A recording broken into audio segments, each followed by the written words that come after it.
Hello and welcome back to my channel where I like to have fun with all things beauty while being critical about what I accept into my collection. Today I am doing an empties video, but I'm also going to talk about some of the things that I'm loving right now in terms of makeup. So originally I was going to do the traditional empties video that I normally do around once a month or so, but I thought I would switch it up a little bit today and also use it as an excuse to talk about some of the makeup that I'm really loving right now. I'm doing this in preparation for the Sephora sale.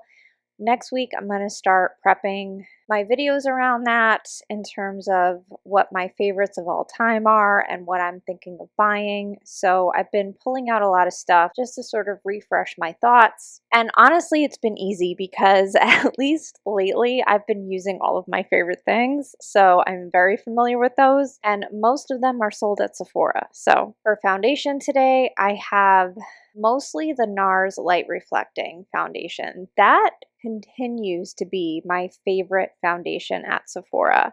I've tried many others and if I'm really being honest, nothing has even come close to knocking it off top spot. The only other foundation that I feel that strongly about is the Chanel #1, but that's only sold at Ulta. So today I actually mixed a drop of my Chanel in with my NARS because my one problem with the NARS foundation is the shade. I have been using that foundation for, I don't know, it's got to be almost 3 years now. And I have yet to find a good shade for myself. It's so frustrating. I always end up having to buy two and mix them. The only reason that's even remotely okay is because I will use those up completely. So it's not financially the end of the world. It lasts twice as long. Whatever, fine. But I still really wish NARS did a better job catering to cooler / neutral skin tones. I feel like all of their stuff pulls super yellow on me and it's annoying. I'm annoyed. I feel like they're so well established. They have such a big shade range in all reality. So I don't know if me not finding a shade says more about them or more about me, but regardless, it's a struggle. So during the Sephora sale, like I do every sale, I'll be buying yet another shade to mix in and Frankenstein something together that somewhat matches my neck. At this point, I'll accept something that's just at least reasonable. So that's my favorite foundation. I'm also using my two favorite concealers, which I actually think I'm good on. I bought those two concealers during the last Sephora sale, so I don't know. I think I'm good, but I really like the Kulfi and the Kosas. I like both of them pretty equally. I do think I like the Kosas a tiny bit more, but it's a shade problem. Once again, Kosas is another brand that makes me feel jaundice. So I buy the Kulfi because it has a lot more pink in it, and the two together, absolute perfection. For contour, I'm really loving the West Atelier stick. I have this mini guy, and I use it every single day, like absolutely every day, and I've barely made a dent in this mini, so I think that's great. That's lasted, with everyday use, at least 6 months, so I don't think I need another one. I think I could make it to the next sale. My favorite powder products are from Hourglass. However, because I was actually so thrilled with this palette that I bought last year, I don't really need one this year. So I'm really just contemplating buying one of these smaller powders on its own because I'm actually almost done with the finishing powder in dim light. I've liked that so much that I might buy a mini, but I don't think I need another palette. I think I have plenty of blushes from Hourglass that I just don't need anymore. I dipped back into the Patrick Ta Not Too Much blush. I was disappointed in this. I'm bringing it back out just to sort of like make sure that I'm really disappointed with it. I don't think I'm going to recommend this. It's fine. But in 2024, when we have blushes coming out of our ears, fine just isn't good enough. So not loving that. I paired this today with the Pat McGrath Labs. I picked this up for 50% off at Sephora. I got this in Nude Opal, and it's absolutely stunning. I'm so impressed with this. I've only had this in my hand for like 2 days, so it's a little bit premature to call it my new favorite highlight, but I think it's my new favorite highlight. Prior to that, I was really using the highlight from her from last holiday, the face palette with the bronzer. I love that bronzer. The Pat McGrath bronzer formula is fantastic as well. So this is like old school Pat McGrath. This is what I miss. This is what I love from the brand, and I don't know if we're ever going to get back to that, but if you come across this and it's still on sale, I absolutely recommend scooping it up. And today I'm also wearing the Nomad eyeshadow palette because it's fall, and I just don't feel like I've used this enough yet. So that's everything that's on my face today. Now I'm going to jump into my empties. Another thing I really wanted to talk about in today's video is repurchases, because I feel like I do a lot of these empty videos, and I know I do always talk about the things that I repurchase, but I feel like they're getting a little bit monotonous. So rather than a video full of this was okay but it's not that great, so I probably won't ever buy it again, I'm going to start with my favorite products that I'm absolutely going to repurchase. So if I ever have makeup to talk about in my empties videos, I always do that first, and I almost never have makeup, but the closest is primers and setting sprays. So today I have a setting spray. This is the Hourglass Veil setting spray. This is one of my favorites. For me, it is similar to MAC Fix Plus, but it's a little bit lighter in the application. So whereas sometimes with Fix Plus, when I first drench my face in it, I can use too much very easily, and then there's no taking it back. Once it's on my face, it's on my face. And now I don't know if that would still happen with the new sprayer bottle. I'm really looking forward to running out of setting spray because I really want to try that new sprayer. I'm hoping that fixes it and I can just use that and I don't have a need to buy this again, but I did already buy this again because it's just so easy to use. It goes on in a light layer. It sprays evenly. It doesn't leave me too shiny. It really helps all my powders melt together, and it doesn't dry me out. A lot of setting sprays, even marketed as being hydrating, still somehow dry me out. So I just love this. You know, it's not something that I need to use every day because, like I said, MAC Fix Plus works fine, but this is just a little bit better. So already repurchased that. Then I have the Avene Thermal Water. I swear by this. I have hard water and it just feels really soothing on my skin. I don't know. I really wish it was cheaper. If I come across anything like this that is cheaper, I will absolutely switch to that. But for now, Avene makes the biggest bottle of it, so that's the one I'm buying. Another repurchase for me is this Amika Dry Shampoo. I want to point out though, I will not be buying the ultra version of it. I have it in my hair today, and if you see any white splotches going on, that's just because I sprayed way too much of this in a concentrated area, and I genuinely don't need the extra oil control. The regular one works perfectly, and this is absolutely one of my favorite brands in general. So I'm repurchasing this in the regular, not the ultra version. Another item that I already repurchased is this from Byoma. This is the Barrier Repair Treatment. I absolutely am obsessed with this moisturizer right now. I bought two because it's on sale right now. I think 40% off at Ulta. So I stocked up. The only thing I don't love about this brand is the packaging because I never have any idea how much I have left. This is pretty thick plastic, so it's hefty and it makes it impossible to pick it up and get any sense of what's left. You know, between that and the fact that I can't unscrew this top and dig out the dregs like I like to do with most of my moisturizers, you know, it's certainly not a deal breaker, but I don't love the packaging for that reason. It's not going to stop me from buying it. It just leaves such a nice finish on the skin, and I just talked about this in my Ulta haul. So I don't want to, you know, go on forever and wax poetic, but if you have extra dry skin to the point where it's painful sometimes and you just want something that's instantly comforting, I absolutely recommend trying this. And I can use it during the day. I don't think most people would want to. I think most people would probably call that a nighttime moisturizer. But for me, it's a nighttime and a daytime moisturizer. I just absolutely love it. Another moisturizer that I absolutely love is this from Kopari. I just finished this. I talked about this one as well because I got it on sale. I would not pay full price for this. So this is the kind of moisturizer that if I ever saw it on sale, I think it's worth it at a discount. But at full price, it's just a little bit too much for what it is. It is super basic. So I look at this moisturizer as almost like my version of CeraVe. I can't use CeraVe because it burns my skin. There is something in the ingredients that just I don't get along with, so I cannot use something like that.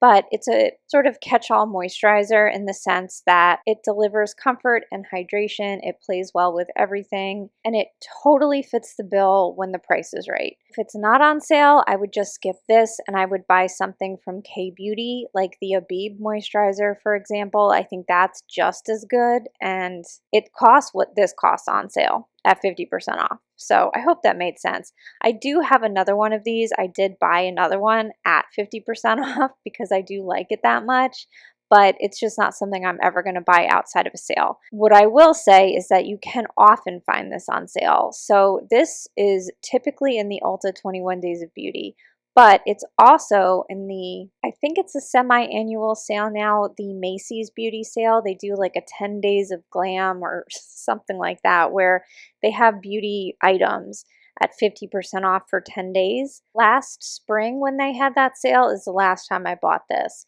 So you can definitely find it on sale at other places. You're not just limited to Ulta. A serum that I've already repurchased is the Manyo Bifida Byome Complex. I believe this is currently 40% off at Ulta for at least a little while longer. This I have bought probably 15 times at this point.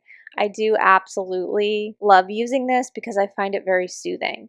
I haven't noticed the biggest change in my skin, but as someone who uses pretty irritating actives on a daily basis, I really want to have as many barrier rebuilding things on board as possible, and I think this delivers. I don't think this is worth it if you're only going to buy one bottle of it though. I think this is something that takes time to make a difference, so it's like, I don't know. I mean, I've definitely gone without this and the world does not end, but I do think it makes my barrier ever so slightly more resilient, and because of that, I'm just going to keep using this.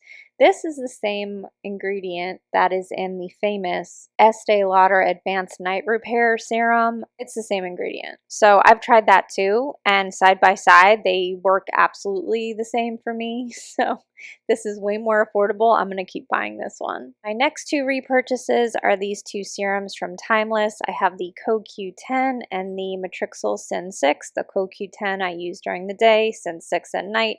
Not for any real reason other than I don't want to use them both at once, and I like to have CoQ10 in the morning. It's an antioxidant. I don't know that it really matters when you use these things. That's just how I organize it. But I like that the CoQ10 has Matrixyl 3000 in it. That's another peptide that I like to have on board. These are just really reliable. They don't ever give me an issue. They get along with everything else that I've ever put on my face with it. They are soothing. They're pretty basic. Their ingredient lists are pretty short, and I've tried a lot of other serums with Matrixyl and CoQ10. These are just the serums that I've had the least issues with. Like a lot of the other things that I've tried, I guess they might offer more things, but those things either come with some kind of irritation or the ingredients less concentrated or something. I feel like I keep going back to these because they are simple, they are good. I do want to say, don't ever buy these from the website. Like, even if they say they're having some kind of 40% off blowout sale, they are always cheaper at Target. So these are something that I exclusively get through Target, but I'm really happy with those. I don't actually have them back yet. I haven't reordered them, but I do plan to once I get through some of the other serums that I'm trying right now. Okay, and that is it for the repurchases.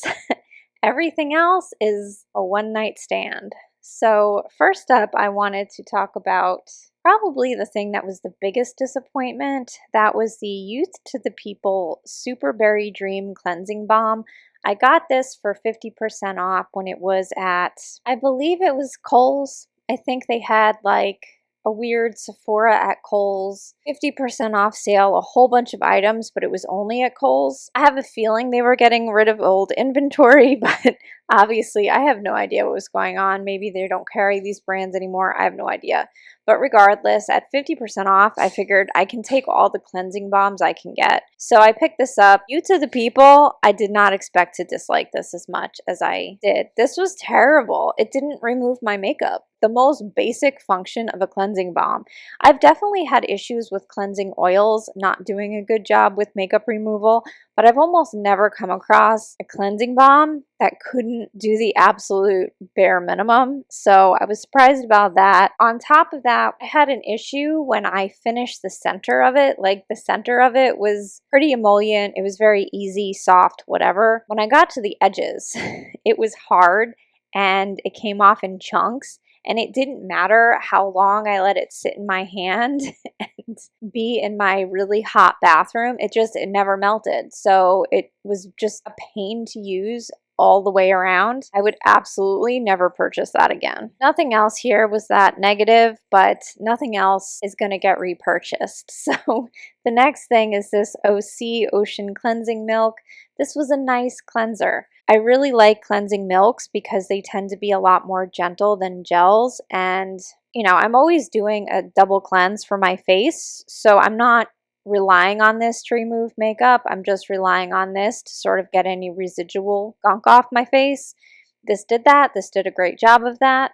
But it's too expensive for what it is. You know, I can find a much cheaper version of this. So, you know, it's fine, but it wasn't such a crazy, great luxury experience that I would be motivated to seek it out in the future. Another cleanser that I tried was this that I got for free, the Pore Professional Get Unblocked from Benefit. It's just a little travel size. I really liked this. It was a cleansing oil that did an absolutely fantastic job getting rid of makeup. So if I ever saw this on sale, I would buy it again. I don't spend a lot on cleansers. I refuse to, because I can get really nice gentle ones for a good price, but this worked great. So if you ever see it on sale, highly recommend that. Then I finished a sample of this Estee Lauder Advanced Night Repair Eye Cream. You know, this was fine.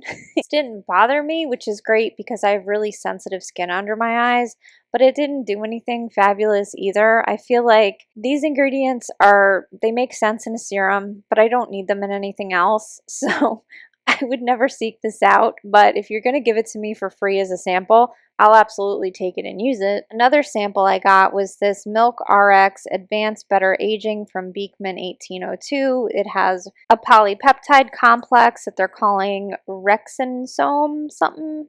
I'm definitely not saying that correctly, but this was fine. This didn't bother my skin, which is always a big deal. Anytime a brand even like remotely identifies as clean, I'm always super afraid that I'm going to have a reaction to it, because whether it's the preservative system or I love to put essential oils and stuff, like I'm always like expecting a disaster. That's probably why I always sound surprised. Now, Beekman 1802 is not like huge on the clean marketing. I don't think they really go hard for that.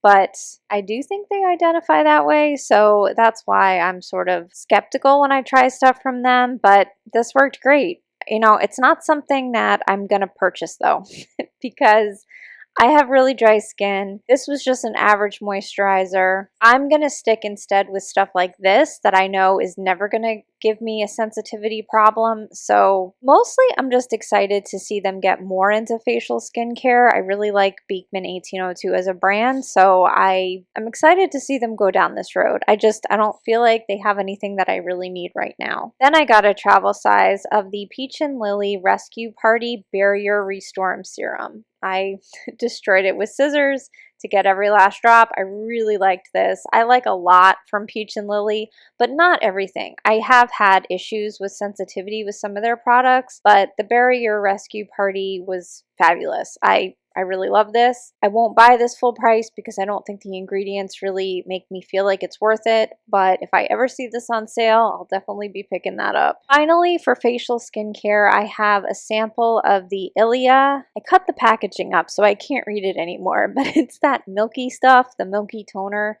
It's fine. It's like every other Milky toner that I've ever tried though, and I'm going to stick with K-Beauty. I'm going to get the Tier version, for example, because this, while it didn't irritate my skin initially, I did sort of get that tingle, you know, when you feel like you might have a reaction. So I'm not going to invest in this, but it's nice. I mean, it leaves a really nice glow behind, but it's completely equivalent to the Tier version. So if you're interested in a serum like this, but you want it at a better price point, I absolutely suggest K-Beauty. They have a lot of different versions of that to choose from. And finally, we have body care. So I finished up from Bath & Body Works, a Wicked Vanilla Woods. I finished up a body lotion and a body cream. And I do really like this scent. It was a little bit floral for me, which I didn't really anticipate. I guess I expected it to be more of a gourmand. And you definitely get the vanilla, but it's just not my perfect fall vanilla scent. People love to rag on the Body Shop skincare, but like, I think it's fine. There's nothing in the ingredient list to me that makes it any worse than any other moisturizer from the drugstore. You know, I don't have a problem with these. I think what makes these appealing is sometimes they're $5 or $5.95, which is why I bought these in the first place. And I think if you like fun body care and you like the fragrances, definitely download the app because you'll get notified when they have the big sales. And while I certainly don't think this is worth paying like almost $20 for, $5.95, hell yeah. Like they have a ton of scents. You can probably find one you love. I still like my Palmer's better, my for everyday. I like the cocoa butter lotion from Palmer's. That's my everyday go-to. I also love the scent because it smells like chocolate, and yes please, but for a few dollars this was fun. I would buy these again. I didn't find actually a huge difference between the lotion and the cream. Obviously the cream is a little bit thicker, so I'm gonna buy the cream again in the future, but lotion did a pretty good job. So I don't think these are wildly different. I don't think if they only have the lotion on sale, you'd be disappointed. I did want to mention the next one I have going is this pumpkin cinnamon, sweet cinnamon pumpkin. And this smells like apples to me. So if you're looking for fall vibes and you like apple, this could be nice, but don't expect traditional pumpkin unless like they put the wrong label on this for some reason. It screams apple to me, but I'm not getting any cinnamon pumpkin. So I did want to just randomly throw that in there. I haven't paid attention to Bath & Body Works in like 20 years, but living in Florida, I feel like I need to do everything possible to pretend that it's fall. So I've gotten really into the candles lately, and that's gotten me back into some of the body products, which they're just like I remember. They're basic, but they're fine. So that is everything. I hope this video wasn't too clunky trying to do multiple things, but I didn't think either deserved its own video, so hopefully that came together all right. And I figured I'm always doing these videos basically with my makeup on already, so I might as well talk about what I'm using. I do that almost every day on Instagram, so I do consider myself to be more makeup focused, but these Empties videos are almost entirely skincare, so I thought this was an interesting way to sort of switch it up.